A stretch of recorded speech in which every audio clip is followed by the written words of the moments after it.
Hi there, dear friends. This is Bob Hatton. This is The Encourager, and we continue with our big story that God has written, with this great plan that He has established for us, for the whole world. And we continue with that story of Joseph. Yesterday we left him in prison, and his two friends left him in prison. Unfortunately, one of his friends, the baker, he was executed. He died. He lost his life. But the other one, the cupbearer, the king's cupbearer, he was restored. He went back into the king's palace. Now, the cupbearer promised he would never forget Joseph, but Joseph didn't hear anything from him, and 2 years go by. And then one night, the Pharaoh, the king of Egypt, he had a very bad dream, and he couldn't understand what it was. And he talked to his advisors and tried to get some ideas from them, but they didn't know. But the cupbearer was listening to the conversations, and he told the king about Joseph, and suggested he took Joseph and asked Joseph to maybe if he could help solve this problem. So they got Joseph out of prison. He came, I suppose, if they have to have a good wash and shower, get his haircut and everything, some new clothes, so that he could appear before the king.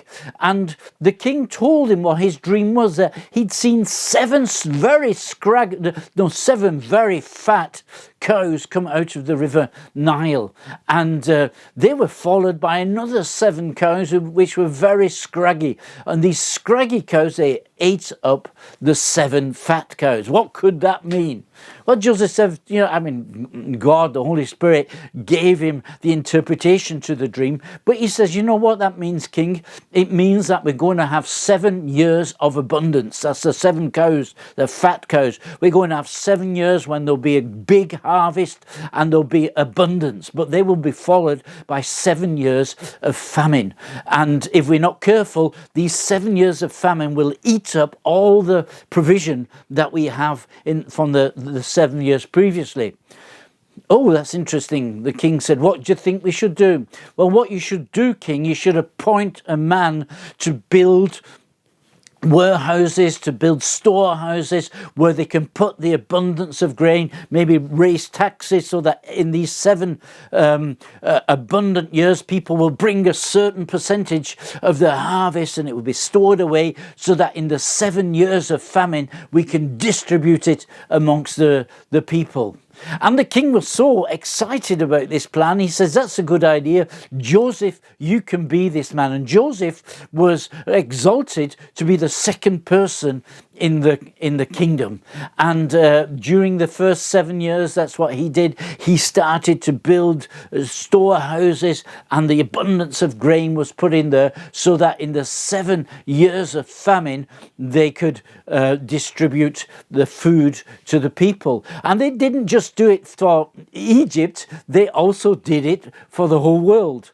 And, Joseph in this sense, he's very much like Jesus, because he saved the whole world. The whole world was suffering from a famine. They were dying from hunger, and Joseph opened the storehouses and fed the world, like Jesus opened the storehouse of grace, and out of his fullness we have taken grace after grace. Jesus saved the world just as Joseph is doing at that point. He was we call that a type of Jesus. And now, besides that, we see that Joseph had been the administrator, the householder for the steward for Potiphar. He'd learned how to do administration in a small scale, but now that's helping him in this big scale as he's really entered the destiny that God has had for him all along. And this is sometimes what happens. We experience things, we learn things, and we think that was stupid, that was just a waste of time. But actually, God is at work in our lives, and he's getting ready for things later in life that we can fulfill our destiny. In the meanwhile, there is also famine in Canaan. Jacob, Joseph's father, he sends his sons to Canaan, to Egypt, to go and get some food because they're very hungry as well. So Joseph, he recognizes his brothers when they arrive there. They don't recognize him because Joseph is dressed like an Egyptian. He's speaking with the Egyptian language, but he can still understand the language that his brothers are speaking.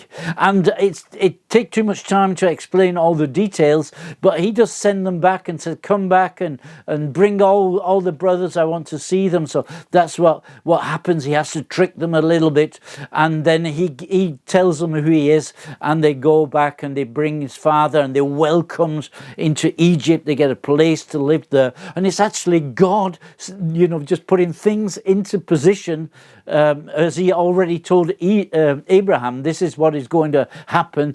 People will stay in Egypt for about 400 years before they go out. And God has got everything in his hands. You see, this is a plan that he has. Nothing is just happening by chance.